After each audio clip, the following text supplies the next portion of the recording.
Lewis and I spent a lot of time playing games together, but he was surprisingly bad at them. He died a lot.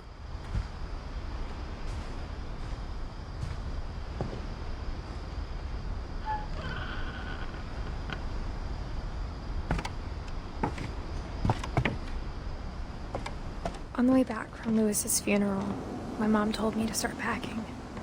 She waited until the day before we left to tell Edie. I'm not sure if she wanted to make it easier or harder.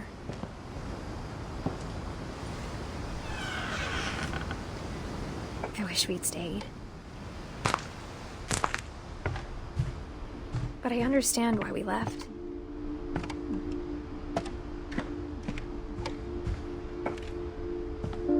My mom ended up leaving everything behind. What happened that night had been coming for a long time. Maybe it should have come sooner.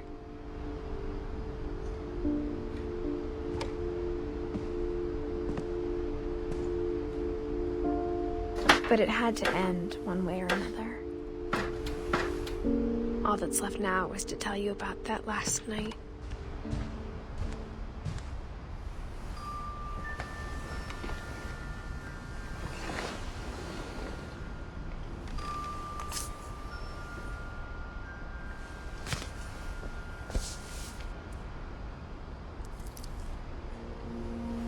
That whole last day, Edie just watched us pack and didn't say a word. Until supper, when she raised her glass and said, "To our final night together, and all our final nights apart." Grandma, you know what I said about alcohol. Some of your medications are very Edith, specific. I left a present for you in the hallway. Why don't you go open it? The grown-ups have to argue now. I'm sorry, you're right. We're all leaving tomorrow. Let's just enjoy our last... I'm not leaving. Edith, you're excused.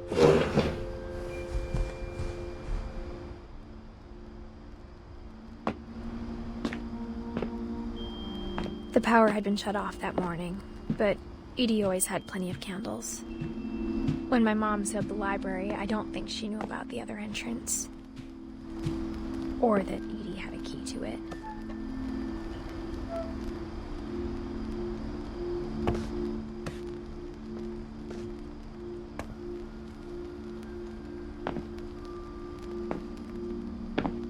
That thing you're afraid of isn't going to end when you leave the house.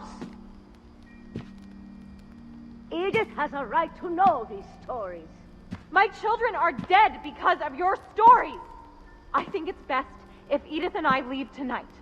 We'll have the nursing home send a van for you in the morning. Okay? Dear Edith, there's so many stories I wish I could tell you, but there's only time for one. This is about what happened on the night you were born. That night, the tide went way, way out. It was the first and last time I ever saw the old house aground. There'd been an earthquake out in the middle of the ocean. They called it the lowest tide in 1,000 years. God, it smelled awful. You know, I've seen that house every day of my life.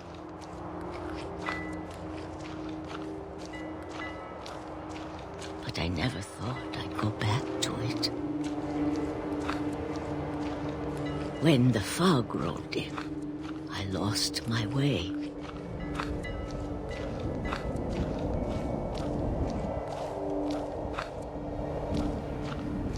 I got turned around.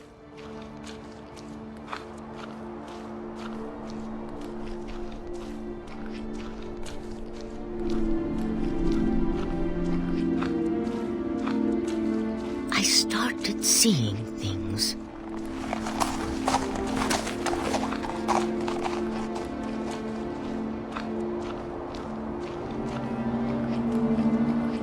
Things I'd forgotten had ever existed.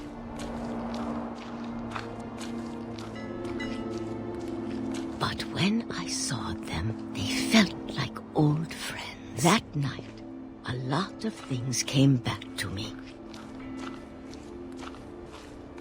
Or maybe I came back to them.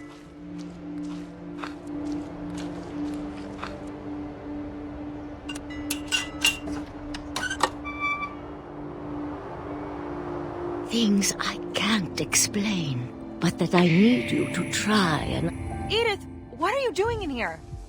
It's mine! Edith! Mom, you're gonna rip it! Let go!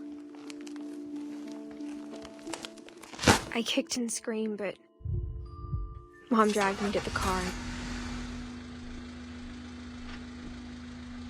I never saw Great-Grandma Edie again. The next morning, the van came to pick her up, but she was already gone. After that, we moved around a lot.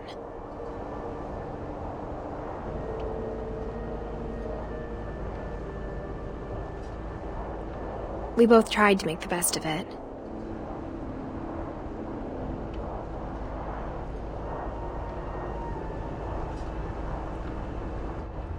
A few years went by.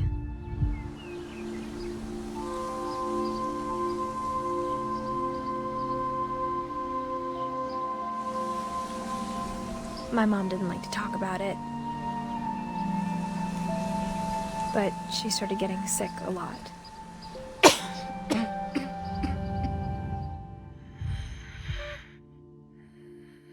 She got better for a while, and then she didn't. And then I was alone.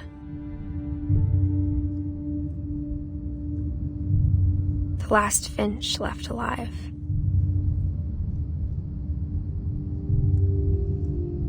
Until I found out about you. I'm still not sure what to tell you about all this. If we lived forever, maybe we'd have time to understand things. But as it is, I think the best we can do is try to open our eyes. And appreciate how strange and brief all of this is.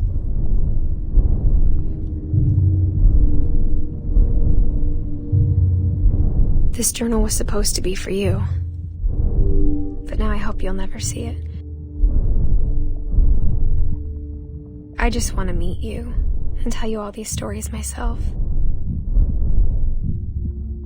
But I guess if you're reading this now, things didn't work out that way.